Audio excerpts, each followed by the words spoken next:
My dear Divyavani viewers, welcome to this program, The Word of God. The last couple of weeks I shared some thoughts with you regarding the missionary journey of St. Paul and the journey St. Thomas made to bring God's news, good news to India. I shared some thoughts with you about the way he worked in India, hardly 20 years, but then he established at least seven communities and made them self-sufficient in such a way that they would continue. From today, I would like to share some thoughts with you from the book of Exodus. This is not going to be like a scripture class with all the details. The intention that I have in my mind is to strengthen your faith. To strengthen our faith, because the Israelites, they received their faith through those events that were connected with the Exodus. That was their faith experience through which they became a chosen nation, a nation that dedicated its life, despite all the difficulties and problems, dedicated themselves to God. Sometimes they obeyed God, sometimes they disobeyed God, but then all that was a various type of experience. On the one hand, success, on the other hand, failure, but all the time God was with them and they continued to make their journey with God, Yahweh. The Exodus itself, what it means is going out of Egypt. It was at the very heart of Israel's faith experience. It was at the heart of their faith experience because on the one hand, God who acted on Israel's behalf was not an insignificant deity of the ancient Near East. It was not cut off from reality. God was so close to the Israelites and he acted in reality, in time, did not relegate all that to the realm of mythical time. Through such intimate relationship between Yahweh and Israel, the faith experience that the Israelites got was something that was so significant. It was so distinct from any other God, any other people's gods and belief and religion, that it was really unique for Israel. Israel's God, in a way, dramatically entered the arena of real time and real people. God entered into their lives, and as the introduction to the Decalogue, that is in Exodus chapter 20 verse 2, God says, I, the Lord, am your God who brought you out of the land of Egypt, that place of slavery. In other words, God emphatically established that it is He who brought them out of Egypt. And from that time onwards, He said, you will be my people. I will be your God. This He repeated a number of times. And it was that relationship that Yahweh established with the people of Israel. Whenever they would mention Yahweh, a whole lot of series of incidents would really come up in their thoughts, and they can imagine all that happened from the very first appearance of Yahweh through Moses to the people, and all the plagues that inflicted on the Pharaoh and the Egyptians, how the Israelites would move out of that slavery and all that. In order to deepen our faith, and that is the purpose of these talks, to deepen our faith, a deeper understanding of those events in the right historical situation will help us. And with that in mind, I will only explain a few things that are really important and crucial in their faith formation.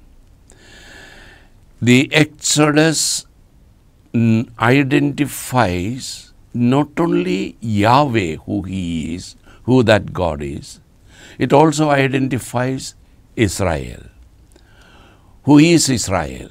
Who are the people of Israel? Little bit of a historical background I will give little later. But then, now itself, I would like you to think of Israel as emerging as God's own chosen people. And that was clearly established in all those activities, all those events. And all those events implied that the former Egyptian slaves were now different from all their contemporaries. Difference is that this is a historical event where God enters their lives and God changes their lives. That historical event made the Exodus something so unique, something that is so distinct from all other God experiences of all other people of that time. The Exodus with the covenant experience also made it something very distinct. The idea of a covenantal people, the idea of a covenantal God is also something unique. The covenant that God established on Mount Sinai, and that covenant was between Yahweh and the people of Israel. The people of Israel had to confess that they will obey the commandments God has given them, and that was concluded in a sacrifice, again, which in detail I will explain some other time.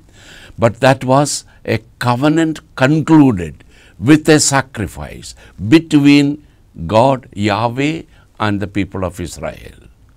In that covenant, in Exodus chapter 24, where Moses actually takes the blood of the sacrificial lamb animal, half of it he pours on the altar, half he sprinkles on the people, showing that half on behalf of God, half on behalf of the people. And there they concluded the covenant, the agreement. The agreement is between Yahweh, God, and the people of Israel. Through that covenantal relationship between God and Israelites, it becomes something again unique. Perhaps no other people have that sort of a relationship. In Exodus chapter 3 verse 7, God said, "I will take you as my own people, and you shall have me as your God." That was the covenant. That was the agreement that God made with the people. And notice, it's not a covenant that people made with God. It's the covenant that God made with the people. It is the covenant initiated by God Himself, and that initiation by Yahweh was in these terms: "I will be your God, you will be my own people." He chose those people not because of their any special ability. He chose them actually gratuitously, despite all their weaknesses, despite the fact that they would many times even go against God's commandments. But still God chose them. Chose them and said, you will be my people, I will be your God. The Exodus, the book of Exodus, actually identifies the people of Israel in a two-dimensional identity. It's a twofold identity. The identity is like this: Yahweh taking Israel as his own people on the one hand, and Israel acknowledging God, Yahweh, as their God. So both are there, and that defines the identity of Israel. Who is Israel? A people chosen by God to be his chosen special people. And who is Israel? People who have acknowledged Yahweh as their God. That identity Israel kept up. That identity had such great significance. And it is that identity that made Israel such a chosen special people. We'll have a short break. We'll come back after a couple of minutes.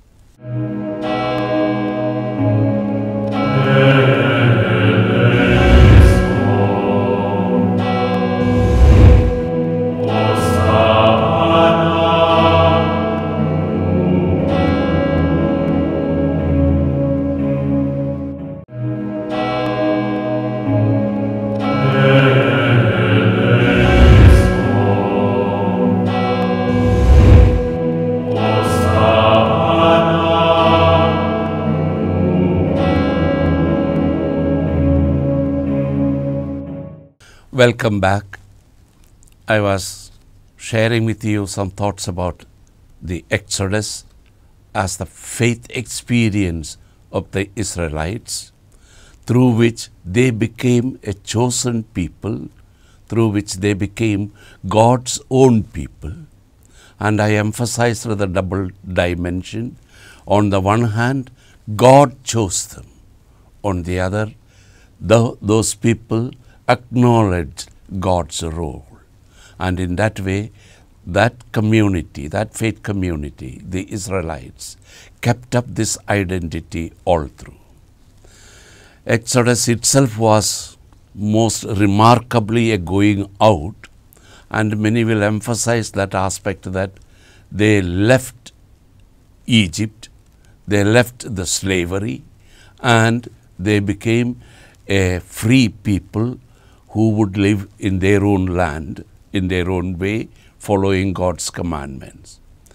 More than emphasizing the going out itself, I personally would emphasize it was not just a going out, it was a choice, a selection that Yahweh made.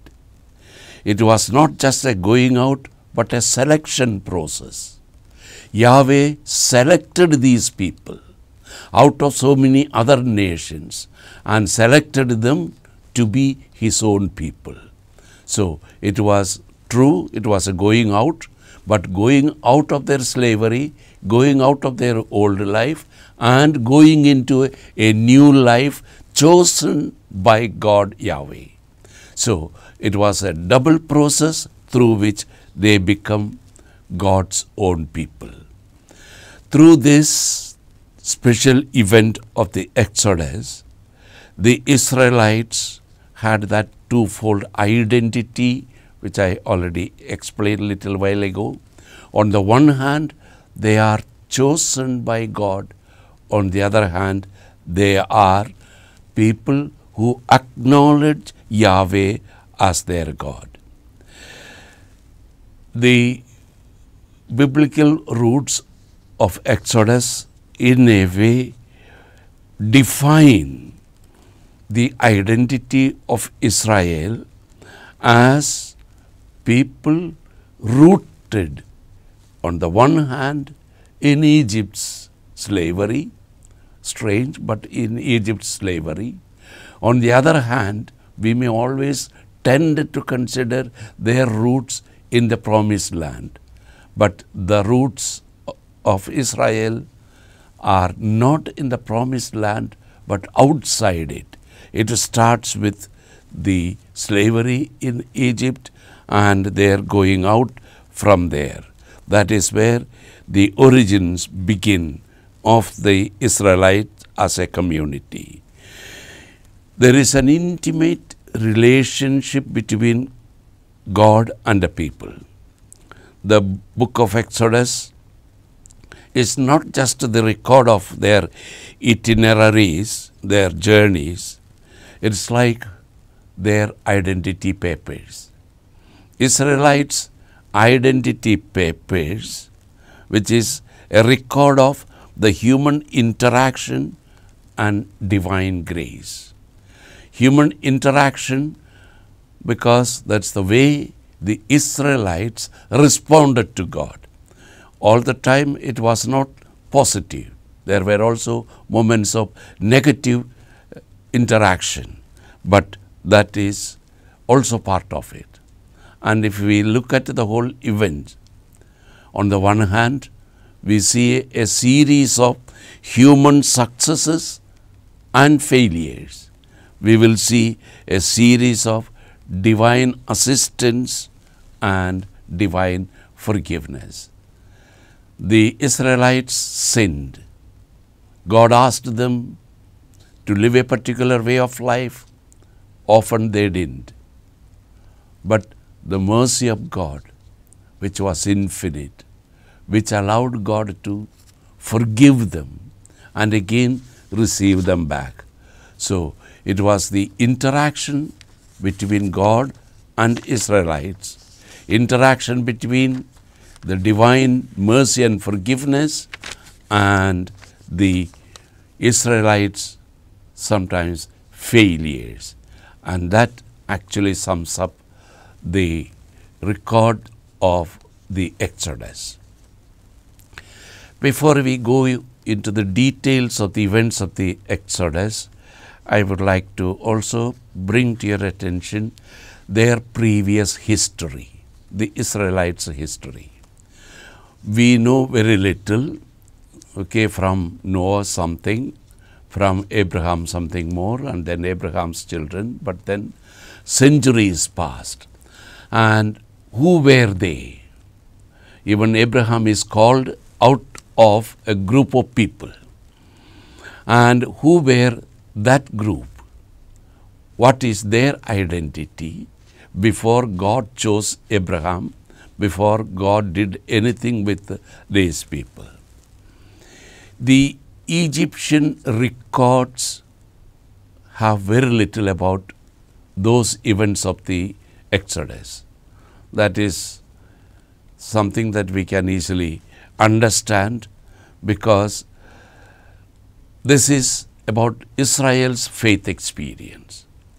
They were not writing a secular book of history, and if at all they were to write, their only interest would be to glorify Pharaoh and his greatness.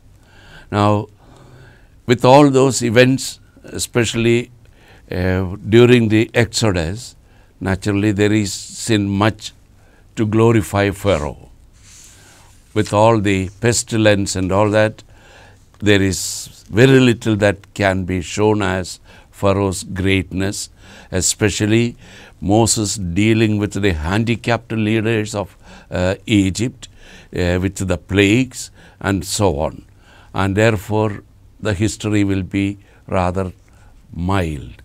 And they have not written practically anything perhaps. Nothing has survived anyway. In other words, the secular history of Egypt regarding that part is practically silent. Those events were actually not glorifying Pharaoh, and therefore perhaps no one bothered to write that part of the history. Before that, what happened to these people? And before that, who were they? In the Egyptian records, there is a mention of a people called Apiru. And in some other books, especially the Eastern Semitic language called Akkadian, the same people are referred to as Habiru.